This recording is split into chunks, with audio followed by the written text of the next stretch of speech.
네, 어, 탑수라 원정 등반에 대해서 김기현 님이 발표를 해주셨습니다.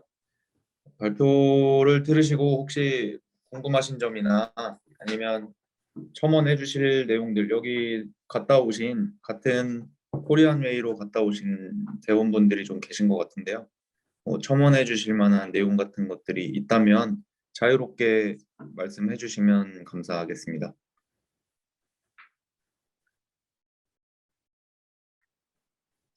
다음 자유롭게 얘기해 주셔도 되겠습니다. 너무 발표가 좋아서 아무 말씀드려. 준비를 잘 못해서 편하게 궁금하신 거 있으시면 어, 봐주십시오. 그러면 제가 먼저 발표를 드리면서 공표에 적어놨는데요. 먼저 좀 질문을 드리겠습니다. 아까 일정상에서 보면 미등봉을 이렇게 고소적응 삼아서 등반하고 근처 베이스 캠프에 뭐 등반할 곳이 많이 있다는 것처럼 제가 들었는데요. 주변에 등반하셨던 미등봉이라고 했던 것들이나 그 외에도 또 등반할 만한 대상 벽독은 봉우리들이 많이 있는지 김기현님이 특별히 눈여겨 보신 곳이 있는지 그런 게 있는지 궁금합니다. 근처에 많이 있기는 했는데요. 잠깐 지도를 보면은 지도를 하나 띄워보겠습니다. 잠시만요.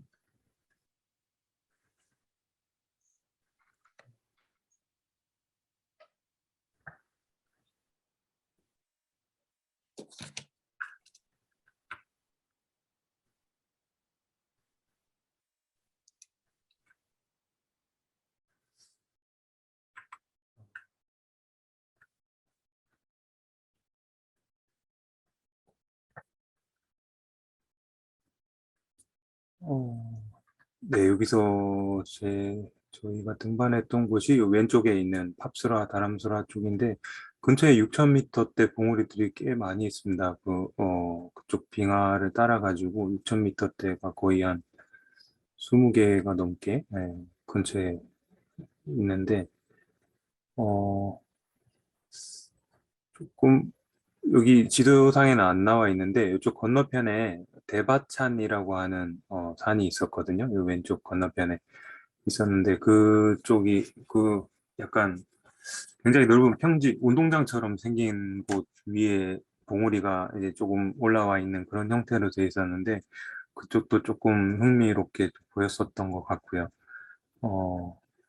그 다음에는 그 베이스 캠프에서 바로 보였던 산도 이렇게 어렵지 않으면서 가볼 만한 것 같다는 좀 느낌이 들었었습니다. 그래서 주변에 할 만한 곳들은 사실 많이 있다고 생각하는데 카라반하고 이제 들어가는데 시간과 그런 것들이 좀 많이 걸리니까 최소한 델리에서 저기까지 베이스까지 들어가는 데만 해도 거의 한 일주일 정도를 잡아야 돼서 그 정도의 이제 시간 기회비용을 들여서 여기까지 가서 등반할 만한 가치가 있을지는 잘은 모르겠습니다만은 예, 음, 일단 6,000m대의 봉우리들은 많이 있었습니다. 네.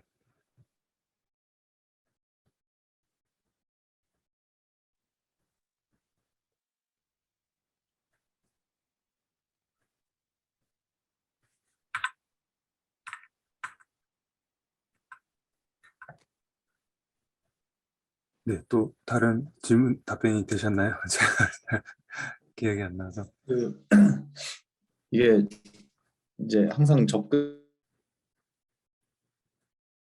끊겼다.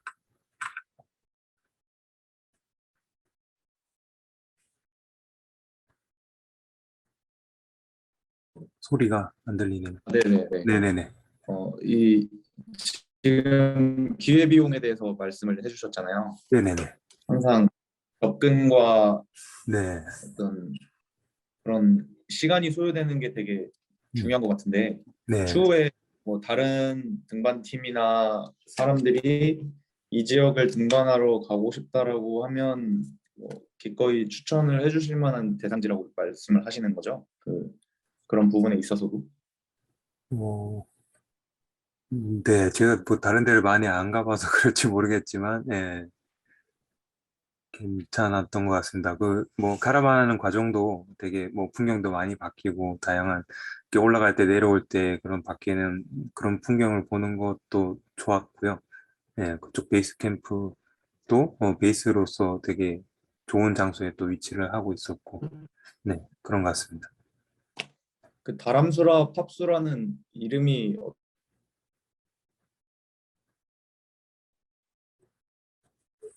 또 잠깐 끊긴 것 같은데, 네, 뭐 선의 봉우리, 악의 봉우리 이런 뜻을 가지고 있다고 하더라고요. 네, 그래서 팝수라가 아, 네, 악의 네. 봉우리, 네, 섭수라가 악의 네, 봉우리라고. 악의 봉우리, 다람수라가 선의 봉우리고, 네. 그 실제로 등반할 때도 팝수라가 더 압독했나요? 제가 보기에는 다람수라가 더 악독해 보였는데 모르겠습니다. 둘 다 해본 구교정이가 어땠을까요? 보이는 것처럼 다람수라가 더 음, 압독했던 것 같습니다. 네. 계속 추웠어요, 다람수라는. 해가 거의 안 들어와가지고. 음, 그 보니까 장비를 엄청 조금 가져가셨더라고요. 근데 뭐 저도 사실 그런 등반이 경험이 많이 없다 보니까 제가 느끼기에는 장비가 벽에 비해서 굉장히 적게 가져갔다는 생각이 들었는데 등반을 하면서 장비가 부족하거나 그러지는 않았나요? 제가 봤을 때는 조금 부족한 것 같긴 했습니다. 근데 그 벽에 뭐 그거를 지형 자체를 모르고 갔었으니까 뭐 그럴 수 있는데 중간에 바일로도 확보 지점 앵커도 만들고 그랬거든요. 그 뭐 대장님이 그냥 바일을 하나를 껴서 그거를 확보물로 쓰기도 하고 그랬었는데 그거는 저기 지영이 형이 조금 더 설명해 주시면 좋을 것 같습니다. 네.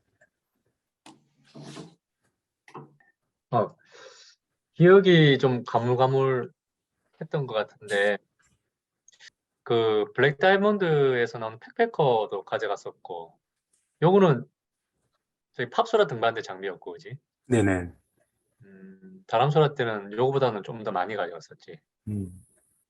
팩패커, 그 버드깃보다 좀 큰 사이즈, 그것도 있었었고, 뭐 요거보다는 어쨌든 많았으니까 정확하게 이제 기억이 안 나니까 봐야 알니까.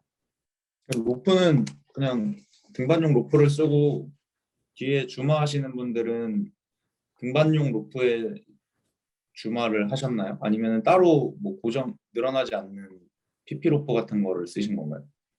루프를 그때 음. 더블 로프를 썼었고, 내 기억에.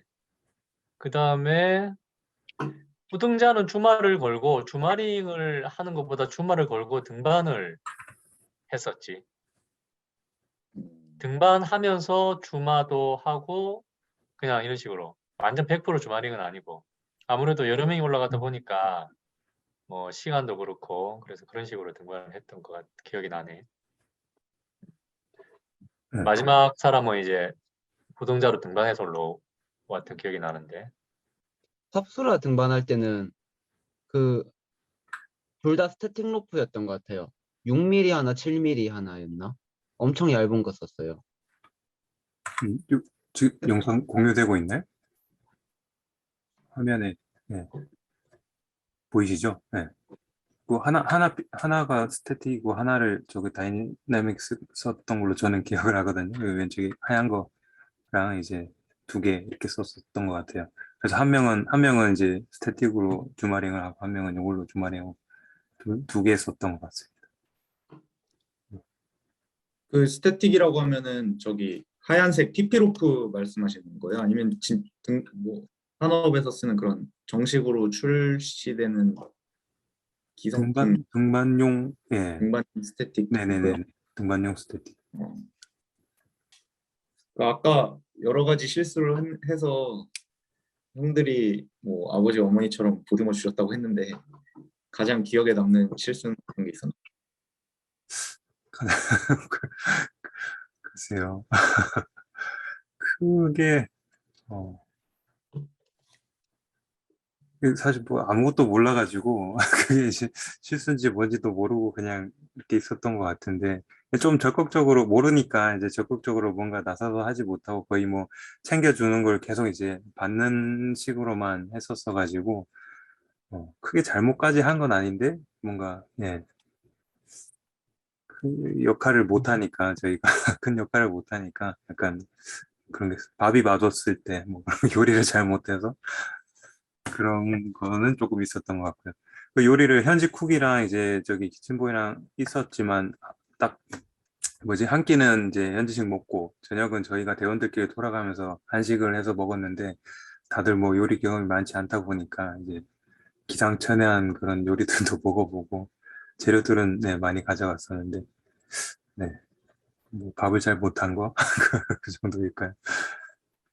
네, 뭐 그런 부분도 그렇지만 등반 중에 했던 음, 어떤 실수 같은 것들이나 네네, 이제 경험해보지 않았던 등반이니까 네네. 그런 것들이 있었을까요? 뭐, 음, 딱, 막, 저 기억 하나 납니다. 네. 기현이 형이 여기 지금 창호 형 여기 지나가는 이 구간 음, 이제 올라갈 때 음, 로프가 많이 꺾였거든요. 음, 그래서 그때 창호 형이 위에서 엄청 뭐라 하더라고요. 빨리빨리 안 오니까. 이게 음, 그 확보물을 회수하는데 되게 좀 곤란한 상황이었는데 연결이 좀 끊어진 것 같습니다. 아무튼 늦게 올라와서 혼났다는 거죠. 네, 교정이가 말한 대로 그런 게 오래 걸렸죠. 저 뭐, 네. 그 학부모를 뽑는데도 시간 많이 걸리고, 주말하는데도 시간 많이 걸리고, 네. 창호 형이 혹시 미팅에서 가는데도 거의 뭐 저희가 두 배, 세 배 시간이 걸렸었으니까요. 뭐 다른 분들은 혹시 궁금하신 거나 뭐 물어보실 만한 것들이 없으세요? 저도 아니면 질문이 하나 있는데요. 경험이 많이 없으셨다고 말씀을 하셨었는데, 여기 원정을 가시기 전에는 아예 빙벽이나 설벽에서의 등반 경험이 없으셨던 건지가 궁금합니다. 가는 그 해에 그 정성관 등산학교 빙벽반을 들어가지고, 그때 사실 빙벽은 처음 했었고요. 그다음에 그 전에 설상 경험은 한라산에 한번 들어갔었던 적이 있어요. 3박 4일 정도 해가지고 거기 장구목에서 저희 물리대산학회에서 그 선배한테 한번 이제 장비 차고 이렇게 한번 설상 교육은 한번 받은 적이 있었습니다. 그래서 그 정도 경험이 있었고 빙벽 등반 경험은 많지는 않았었고요. 그래서 되게 그해 겨울에 좀 많이 열심히 좀 다녔었어요. 나도 질문이 있는데요. 네. 우리가 발표를 아주 잘 들었고, 그리고 뭐 기술적인 부분에 대해서는 또 다른 분들이 많이 얘기하시겠지만, 아무튼 특히 처음 경험한 사람으로서 이게 솔직하게 여러 가지 좋았던 점들, 나빴던 점들 이런 게 흥미로웠는데, 특히 여기서 아쉬웠던 점들 중에서 이 네. 포터들 한 3, 40명 고용했다는 것, 또 네. 비용도 많이 들고, 또 기간도 어프로치 하는데 뭐 일주일씩 걸리고, 이런 점들이 생각보다 좀 더 너무 이렇게 투자가 많은 것 같다, 이런 식으로 얘기를 했던 것 같고, 특히 또 등반을 할 때 본인도 이렇게 뭐 잘 서투르나마 직접 이렇게 자유 등반을 할 줄 알았는데 주마로 빨리빨리 해서 어떤 일종의 그 속도를 위해서 다른 사람들의 등반 기회가 이렇게 좀 줄어드는 듯한 거에 대한 아쉬움, 그런 거가 있는 것 같은데, 그래서 그거에 대한 해결책으로 더 소규모 등반이 더 좋겠다 이런 얘기를 했잖아요. 근데 그러면 이렇게 한 5명 정도, 한 4명 정도 한 팀으로 이렇게 등반을 하는, 예를 들어서 뭐 창호 형 우리 뭐 대부분 다 잘 알지만은 이렇게 목표가 아주 투자를 많이 해서 히말라야 동떨어진 곳에 있는 이런 잘 안 알려진 산이나 미개척 산을 올라가는 것에 아주 성과를 좋게 가져왔는데, 그거를 이제 좀 실력이 좀 적더라도 직접 본인들이 하면서 또 후등자도 직접 등반을 해서 시간이 더 많이 걸리더라도 이게 더 좋다고 생각하는 건가요? 김기현. 발표자는? 약간 그뭐좀 네. 약간 다른 포인트인 것 같은데요. 그게 그러니까 그 목적이라는 그 대상 사안이 이렇게 정해지고 이렇게밖에 할 수 없는 곳이면 당연히 이렇게 해야 되겠지만 이제 제가 느꼈던 거는 이제 그러니까 일반적인 원정을 생각했었을 때 이제 이 뭐라고 해야 될까요? 그 약간 여기 갔었던 것보다는 훨씬 더 약간 상업적이라고 해야 되나? 더 큰 규모의 그런 원정대나 약간 과거의 그런 원정 방식 그런 거보다는 이제 조금 더 아까 말씀해주신 그런 쪽이 조금 더 낫겠다는 생각이 좀 들었던 거가 있고요. 그리고 뭐 어쩔 수 없으면 당연히 써야 되겠지만 제가 그때 당시에 느꼈던 제 마음은 뭔가 예, 현지 포터들한테 미안하다는 그런 마음이 계속 들어가지고 그런 마음이 들었거든요. 그런 생각 절대 하지 말라고 형들이 다 그쪽에 다 먹고 사는데 기여가 되고 그쪽 문화 뭐 저기 벌이에 생계에 훨씬 도움이 되는 일이고 그렇게 생각할 필요가 없다고 했는데 저는 항상 계속 볼 때마다 미안한 그런 마음이 들었어요. 저희 짐을 이렇게 들어주는 그 포터들을 또 쓴다는 것 자체. 그리고 또 저희가 돈을 고용해서 쓰다 보니까 아무래도 조금 인간적으로 약간 하대한다는 그런 느낌을 받기도 했고 그래가지고 약간 거기에 대한 거부감이 좀 더 들었던 것 같습니다. 예. 등반이 근데 그런 목적성을 명확히 띄고 이제 갈 수 없는 곳에 간다면 당연히 그런 도움을 받고 시간적 제약이 있으면은 당연히 쓰는 게 또 효율적으로 맞겠죠. 근데 저는 조금 불편했었고, 네. 이렇게 어려운 데를 가지 못하더라도 그냥 자력으로 좀 할 수 있는 거가 저는 조금 더 저한테는 의미가 더 있을 것 같다는 생각이 들어서 그렇게 말씀드렸습니다. 혹시 하대한다는 그런 느낌은 단순히 금전적인 노동을 제공하고 금전적인 보상을 주는 것에서 그런 느낌을 받으신 건지 아니면 어떤 실질적인 뭐 그런 거를 느낄 만한 어떤 행동이나 아니면 그런 것들이 있었는지 궁금합니다. 음, 그런 것들이 실질적으로 있지는 않았었던 것 같은데요. 근데 중간에 뭔가 문제가 생기거나 뭐 그러면은 날씨가 안 좋아서 포터들이 더 못 간다고 하거나 원래 이렇게 계획대로 잘 안 따라주거나 뭐 그런 뭐 불평불화가 생길 때는 약간 트러블 생겼을 때는 우리가 뭐 돈을 주고 고용해서 쓰는데 뭐 이렇게 좀 잘 안 따라주니까 약간 그러니까 저는 이제 모든 이렇게 같이 도와주고 하는 사람들이 다 이렇게 동료로서 이렇게 생각을 하고 이렇게 뭐 했으면 좋겠는데 약간은 그런 느낌이 들었고 사실 또 한 가지 더 덧붙여서 말씀드리면은 그런 원정 대원에 저희가 그 쿡이랑 네팔 그 현지에 이제 쿡이랑 키친보이도 같이 생활을 하면서 저희를 같이 도와주고 원정을 같이 만들어 나간 거잖아요.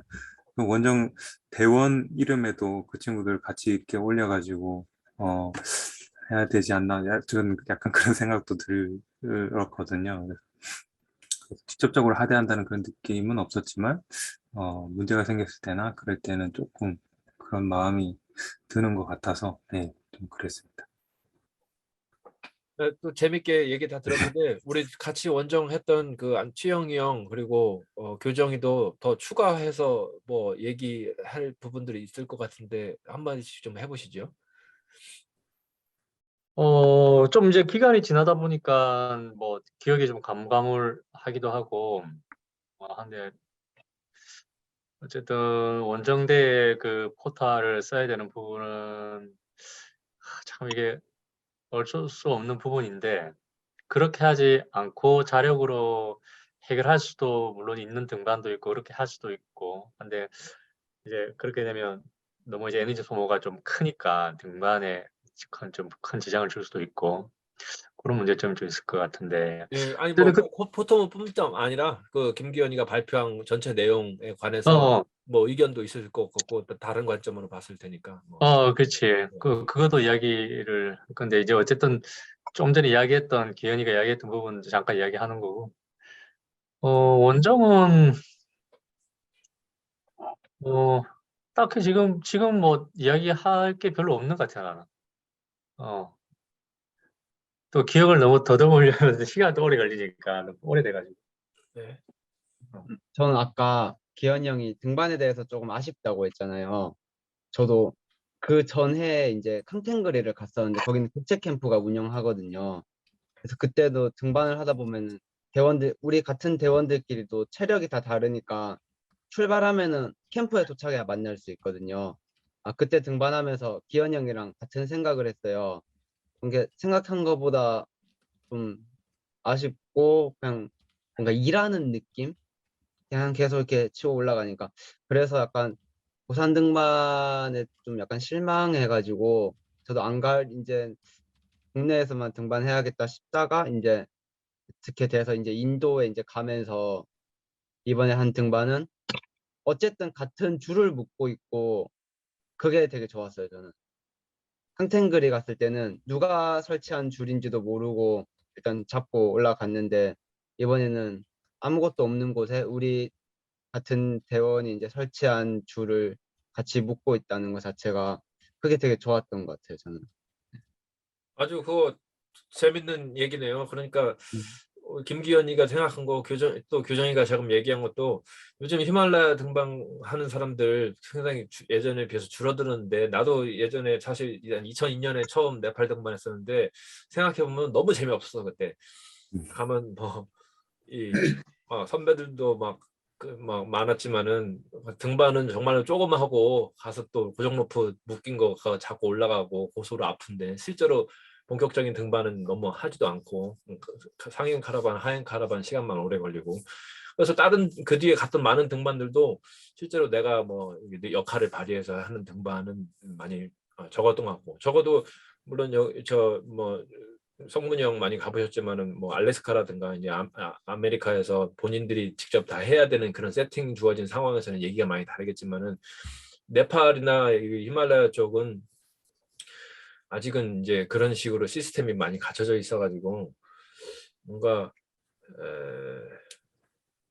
그래서 그거를 더 이렇게 재밌게, 더 보람되게, 또 더 많이 충만하게 그런 경험들을 다 할 수 있는 그런 등반의 패러다임을 어떻게 좀 생각해보고 그런 거를 직접 해보면 좋지 않을까. 그래서 지금 기현이가 얘기한 내용, 교정이가 얘기한 내용도 아주 재밌네요. 이렇게 그런 생각 부분에 관해서 생각해 보니까. 뭐 나도 처음에는 기현처럼 이렇게 뭐 처음에 이제 파키스탄 갔을 때였구나. 그때는 우리가 뭐 되게 가난했기도 했는데 좀 그 포토들에 대한 그런 생각도 힘들게 한다는 생각도 많이 들었었는데 뭐 잘 알고 있지만은 그 사람들한테는 되게 많은 임금, 그러니까 그 나라 수준에 비해서는 많은 임금을 주고 또 하는 거고 하더라고. 근데 우리가 실제로 그 창호 형하고 2001년도에 파키스탄 갔을 때 등반할 때 그런 포토들이 이제 사실 그 부당하게 좀 많은 돈을 요구했던 적이 있었어. 그래서 우리가 직접 베이스 캠프까지 짐을 나른 적도 있었거든. 근데 해보니까 그런 또 말했지만 영훈이가 말했지만은 그런 히말라야에서는 아직까지는 그런 뭐 정말 간단하게 이렇게 어프로치나 뭐 이런 게 좋은데 아니면은 그런 그 파트너 그 도움으로 자로 그런 포토라든지 이런 부분들이 밑에 최소 베이스 캠프까지의 포토라든지 이런 부분은 도움 필요한 것 같더라고. 그리고 그 사람들한테 되게 좋은 역할을 하는 것 같아. 뭐 영훈이도 옛날에 그런 글을 썼잖아. 알파인 등반이 뭐 그런 등반적인 면에서 봤을 때는 되게 좋고 좋은 부분이 있지만은 실제로 그들의 히말라야에 살고 있는 사람들에 대해서 봤을 때는 얘네들이 과연 우리한테 어떤 도움을 주는가에 대해서 또 나도 그런 생각이 좀 많이 들더라고. 그런 부분들이 우리가 가서 뭐 돈을 훔쩍 망쳐 쓰는 건 아니지만은 정당하게 그 정부에서 책정된 임금을 주고, 그리고 또 우리나라 사람들이 또 특히 이제 보너스도 좀 두둑하게 주고 그런 것들이 있더라고. 그래서 나는 또 기현이한테 묻고 싶은 게 뭐 그런 앞으로 이렇게 이제 다들 뭐 경험이 있겠지만은 나는 이제 이런 등반을 앞으로 내가 하고 싶은 등반을 위해서 어떤 거를 준비해야 되는지 이런 것도 많이 생각해 봤을 것 같아. 나는 앞으로 어떤 등반을 하고 싶다. 아니면 어떤 등반을 하고 싶은데 어떤 어떤 거를 국내에서 연습하든지 아니면 그런 걸 해야 되겠다는 생각을 해봤는지 그런 게 있으면 어떻게 계획하고 있는지 좀 얘기해 줬으면 좋겠어. 네, 사실 일단은, 네, 일단 제가 뭐 어려운 등반이나 뭐 난이도 이렇게 높은 거를 이제 할 수 있을 만큼 이렇게 뭔가를 열심히 하고 있지도 않고 그런 거에 대한 욕심은 사실 크게 없어요. 엄청나게 어려운 거. 그보다는 이제 좀 즐길 수 있고 풍광이 정말 멋진 저는 산에 갔을 때 그냥 그런 아름다워서 이렇게 가는 목적이 가장 커가지고 가서 좀 별 보고 산이 멋있으면 일단 가고 싶거든요. 그래서 제일 가고 싶었던 데가 이제 마테오른 뭐 이런 데였었고 아마다블람이나 마테오른 이런 데나 파타고니아도 어렵지 않은 그런 산이라도 아름다운 곳, 풍광이 아름다운 곳 이런 곳을 주로 가고 싶기는 한데 그게 이제 사실 뭐 시간적으로 이런 걸 많이 줄일 수 있는 그런 방법을 좀 찾아보다 보니까는 일단은 뭐 멤버가 좀 작을수록 좀 빠르게 갔다 올 수가 있을 것 같고 2명이나 3명 이렇게 가면 5명보다는 좀 빠르게 뭔가를 할 수가 있다는 생각이 들었고 그리고 사실 제가 스키를 계속 열심히 좀 하고 있는데 작년에는 못했지만은 이제 올해 조금 제대로 좀 배워보고 있는데 그 데날리를 다녀와 보니까 이제 그 스키를 하고 안 하고의 차이가 등반에 이제 할 수 있는 그런 폭이 많이 넓어질 것 같다는 생각이 많이 들었거든요. 그 지난번 그 강정국 선배님이 발표하신 내용은 저는 뒤에 제 유튜브로만 봤는데 저도 그런 걸 많이 느꼈어가지고 그때 스키를 가지고 갔었어요. 그리고 실제로 스키를 타고 캠프3까지 스키 타고 이제 올라갔었고 근데 하산을 마운티니어링 부츠를 신고 가니까 그 하강은 안 되고 또 짐도 이제 뭐지 썰매에다 너무 많이 실으니까 다운이 아예 짐하고 따로 돌아가지고 썰매랑 다운이 안 되고 그랬었는데 그런 걸 좀 더 준비를 해서 실력을 갖추고 시스템도 좀 더 제대로 알고 가서 하면은 훨씬 더 빠르게 하산도 할 수 있고 어프로치도 훨씬 더 빠르게 할 수 있으니까 갈 수 있는데도 빠르게 갔다 올 수 있는데 시간을 일단 줄일 수 있으니까 할 수 있는 것도 많아질 것 같고 안전에 있어서도 시간을 줄이고 또 히든 크레바스에 대한 위험도 사실은 스키를 이용을 하면 폭이 기니까 조금 더 위험이 줄어든다는 생각이 들었었거든요. 그래서 산악 스키를 저희가 뭐 스키를 목적으로 이렇게 하는 건 아니고 등반을 하기 위해서 이제 어프로치를 좀 편하게 하고 하산을 빠르게 하기 위해서 스키를 배우고 있는데 그걸 같이 해서 스키 등반을 하면 좀 재밌을 것 같습니다. 그래서 내년에 캐나다 갈 때도 그런 걸 좀 접목해서 어, 어, 해보려고 하고 있습니다. 데날리를 다녀오셨다고 얘기를 했잖아요. 네. 근데 저는 그쪽은 가보지 않았는데 사실 데날리 같은 경우도 접근을 하기 위해서 반드시 비행기를 타야 되는 게 맞죠? 그 비행기를 타고 빙하로 들어가서 그곳에서 베이스를 치고 이렇게 등반을 하는 형태로 알고 있는데 거기에도 되게 많은 사람들이 들어가고 심지어 뭐 가이드 등반도 되게 활성화되어 있다고 얘기를 들었고요. 그리고 이제 그때 당시에 가셨을 때 뭐 가이드를 썼는지 안 썼는지는 모르겠지만 어쨌든 그쪽에서 하는 등반들이 뭐 자력으로 다 해결을 한다 이런 느낌은 아닐 거라고 생각해요. 뭐 어떤 벽을 어떻게 형태로 등반하냐에 따라 좀 다르겠지만 가셨던 곳은 아마 이제 노말 루트를 가셨던 것 같은데 그렇게 따지면은 이제 다녀오신 이런 팝수라 같은 경우는 물론 많은 인원을 쓰고 거기까지 들어가기에 많은 돈과 인원이 비용이 들어갔지만 그래서 그것을 좀 상업 등반대와 유사하게 느꼈다라고 말씀하신 것 같은데 오히려 안에 들어가서 했던 등반은 이제 데날리나 이런 곳보다 더 고립되어 있고 외져 있고 좀 그렇잖아요. 데날리는 사람이 굉장히 많았을 거고 그래서 두 등반을 놓고 두 개를 다 다녀오셨으니까 뭐 아까 이쪽 펍스라의 등반에서 느낀 게 좀 더 소규모로 좀 더 경량화를 해서 주체적으로 등반을 해야겠다라고 하셨지만 사실 비교를 해보셨을 때 어떤 점이 달랐고 뭐 어떤 등반이 더 좋다 나쁘다라기보다는 어떤 등반이 좀 더 내가 하고 싶었던 거다 아니면 나중에 생각해 보니 어떤 등반이 좀 더 나한테 좋았던 것 같다. 뭐 앞으로의 비전이 될 수 있을 것 같다. 뭐 이런 거가 있었을 것 같아요.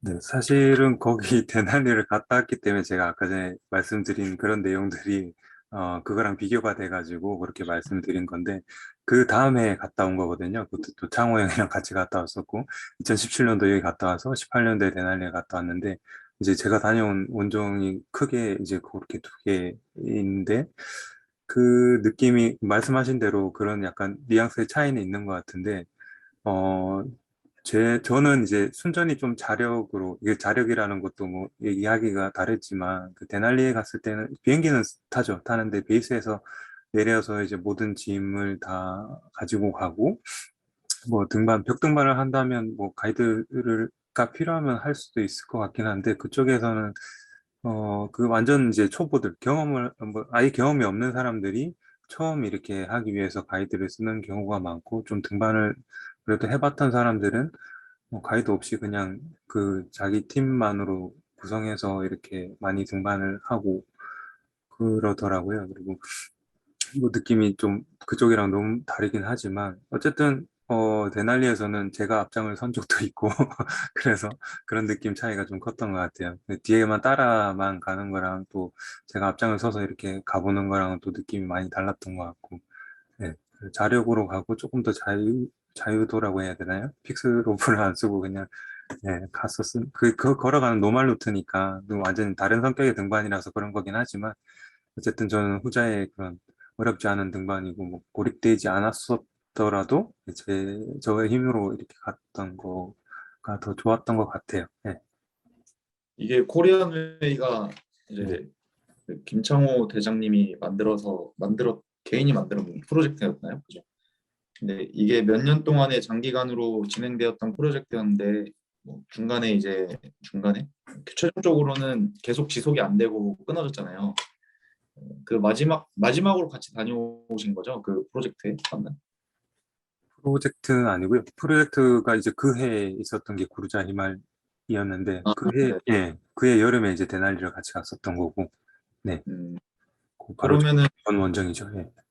그때 당시에 이제 아까 맨 처음 페이지에서 뭐 여러 가지 이 프로젝트의 목적이라고 해야 될까요? 뭐 네. 등반의 목적을 쭉 적어주셨는데 당시에 이제 경험이 많지 않은 상태에서 이런 뭐 젊은 산악인 청소년 등반가들을 위한 등반에 참여했었던 이런 경험들 그리고 그 체험했던 등반이 본인에게 혹은 뭐 주변에 혹은 우리 이제 산에 다니는 사람들에게 제시할 만한 비전이 있었나요?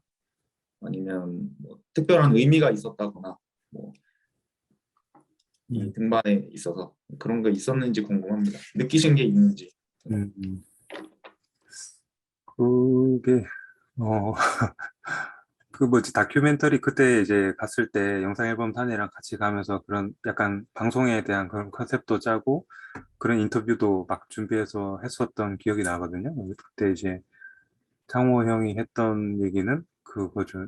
뭐 많이 하는 얘기죠. 등산, 등반은 무상행위다. 뭐 그런 걸 바라고 가는 것이 아니고 순수한 목적으로 그냥 등정 목표로 하고 가는 거다. 뭐 이렇게 등정을 목표로 하고 가는 건 아니지만 하여튼 산을 그냥 순수하게 이렇게 간다는 걸 생각했을 때는 그게 그런 꼭 그런 의미가 없더라도 뭔가 값어치나 뭐 가치적인 것이 없더라도 좀 충분하지 않을까라는 생각이 좀 들었고요. 사실 뭐 저도 원정 가서도 계속 베이스에서 시간이 뭐 너무 많고 뭐 가서도 일정이 50일 동안 뭐 생각할 시간이 너무 많잖아요. 텐트에서 그런 생각을 많이 해봤는데 뭐 그런 답을 찾아보려고도 하게 됐고 나는 왜 여기 와 있나 뭐가 좋아서 와 있나 난 다시 오고 싶은가 뭐 이런 거에 대해서 계속 대내에서 물어봤지만 뚜렷한 그런 답을 찾지는 못했었고 지금도 뭐 뚜렷한 답을 찾을 수 없는 것 같은데 거기 가서 그냥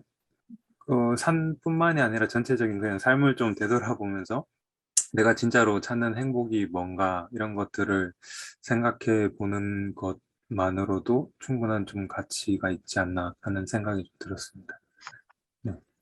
그 방금 석주가 코리안웨이 프로젝트 얘기를 해서 그냥 하는 말인데 그 예전에 성문형이 그 글에 코리안웨이 프로젝트를 계속 할 의향이 있다라는 거를 한번 읽은 적이 있었던 것 같아요.